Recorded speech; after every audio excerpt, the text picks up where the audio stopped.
अभी हम खड़े हैं जमीयत उलेमा हिंद में, जहाँ पे एक सद्भावना योजन का आयोजित किया गया है प्रावधान, और अलग अलग कम्युनिटीज़ के लोग आए हैं, चाहे वो हिंदू हो चाहे वो मुसलमान हो।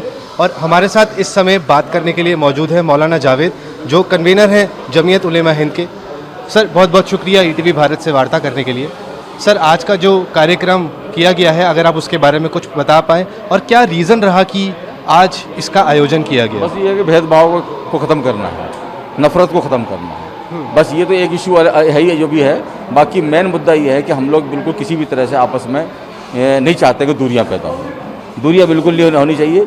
हम लोग सब बिल्कुल एक हैं, एक रहेंगे, और यही मकसद है सद्भावना मंच का। और आप बहुत खुशी भी आप हजरात आए हैं, और हम चाहेंगे आपके माध्यम से ये दूर तक मैसेज जाए। सर, आजकल जैसे हम देख रहे हैं, जैसे कहा जा रहा है एक नफ़रत का माहौल बनाया जा रहा है। अभी प्रेस वार्ता में भी जो और भी लीडर्स हैं जमीयत के, उन्होंने इस चीज़ का भी बार बार अंडरलाइन किया कि शायद एक तरीके का माहौल बनाया जा रहा है, लेकिन ये जो लोग हैं ये इनसाइडर्स ही हैं, ये आउटसाइडर्स नहीं हैं। और सर, अभी कुछ दिन पहले मोहन भागवत जी भी कुछ मुस्लिम इंटेलेक्चुअल से मिले, और इमाम साहब जो प्रेसिडेंट हैं इमाम ऑर्गेनाइजेशन के, उनसे भी मिले। तो सर, इन सारी घटनाओं के कार्यक्रम को आप किस तरीके से देखते हैं?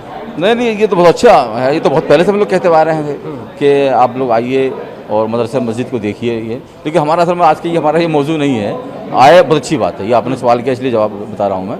वरना तो हमारा तो सद्भावना का हमारा डिपार्टमेंट है, और हर समुदाय के पास हम लोग जा रहे हैं। वो लोग यहाँ आ भी रहे हैं, आप देख रहे हैं प्रोग्राम में सब लोग बैठे हुए हैं। तो इसलिए आगे भी हम लोग यह कर रहे हैं, और पूरे भारत में आज प्रोग्राम हो रहा है, कई स्टेट में हो रहा है। वही हमारा असल में मेन मुद्दा वही है हमारा। और जो लोग मस्जिद में आ रहे हैं, मदरसे में आ रहे हैं, तो अच्छी बात आना चाहिए, इसमें कोई ऐसी बात नहीं है। तो बहुत पहले से लोग कहते आ रहे हैं कि आप लोग मदरसे में आके देखिए वहाँ क्या पढ़ाई होती है, क्या मसला होता है। बाकी ठीक है। तो हम तो ये चीज़ हम किसी भी समुदाय के लिए बेहतर नहीं समझते हैं कि हम किसी पर शक करें, आप क्या कर रहे हैं नहीं कर रहे, ये उनका अपना पर्सनल मैटर है।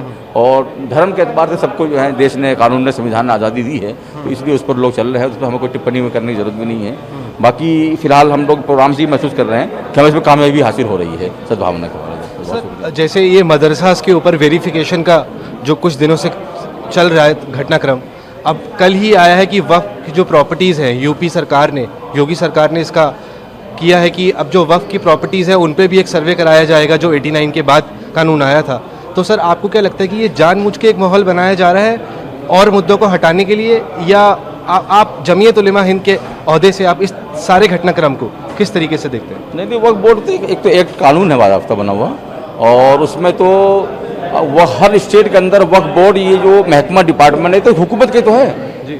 तो ये आज ये इसको हवा बना करके हम सर्वे करेंगे, यहाँ पता लगाएंगे, ये तो कोई बात समझ में नहीं आ रही है। आपके डिपार्टमेंट है तो आप भी के तो हाथ में पहले से ही है, आपके हाथ में है, और आपके हाथ रिकॉर्ड में मौजूद है। आपके यहाँ सब वो जो भी वक्फ बोर्ड में ज़मीन है वो भी है, वो भी आपके रिकॉर्ड में मौजूद है। आप उनको आप चेयरमैन बनाते हैं आप उनको, तो इसे अलग से यही था, वो कुछ समझ नहीं आ रहा है। तो आपको लगता है कि ये एक पॉलिटिकल मुद्दा है, क्योंकि ये तो अगर प्राइवेट होता, किसी एक कंपनी के हवाले होता कि आपको दिखाओ कहाँ वक्फ बोर्ड की ज़्यादा थी है वो है, तो कुछ बात समझ में आती तो सर्वे करना चाहिए। ये तो आप ही का डिपार्टमेंट है, और आप भी चेयरमैन भी नियुक्त करते हैं, और आप ही के हाथ में तमाम जो है वो डिटेल भी, तफसीलात, खसरा नंबर, ये नंबर सब मौजूद है।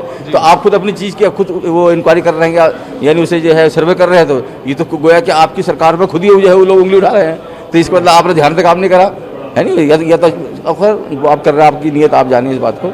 लेकिन इसी बात में आती है कि तो आप ही का डिपार्टमेंट है। वक्फ बोर्ड तो हमेशा प्राइवेट तरह नहीं है, आपका सरकारी है, चेयरमैन है, आपका ऑफिस है, आपका डिपार्टमेंट है, जिसकी सरकार बनती है उनका चेयरमैन बनता है। तो इसलिए तो इसमें कोई बात ही नहीं है। इसमें तो आप क्या कर रहे हैं नहीं कर रहे हैं, तो ये तो किसी समझ में नहीं आ रहा है पहली बात तो। सर, आपका इशारा ये है कि एक सियासी मुद्दा बनाया जा रहा है, हो सकता है, या सर आप कंफर्म करते हैं कि ये सियासी मुद्दा है? नहीं, मैं तो इस बारे में तो मैं खुद सियासी नहीं हूँ, क्योंकि मेरा काम जो है ना यह है सियासत से और राजनीति से और धर्म से अलग हटकर है, इसलिए मैं इसमें तो बात करता ही नहीं। और सर, आगे का क्या रोड मैप रहेगा? हम लोग ये बना रहे हैं कि इसके बाद से फिर और हम लोग जो है, जो ये सेंटर के जैसे आज प्रोग्राम यहाँ हो रहा है ना, तो इसी तरह के सेंटर के प्रोग्राम हम लोग और स्टेट में भी करेंगे अलग अलग। इसी तरह जैसे दिल्ली में कर रहे हैं, तो हम लोग और जगह भी कराएंगे इसको, और बहुत से लोग हिंदू हजरात भी सब साथ में हैं, कई समुदाय के लोग साथ में कराएंगे। बहुत बहुत शुक्रिया सर।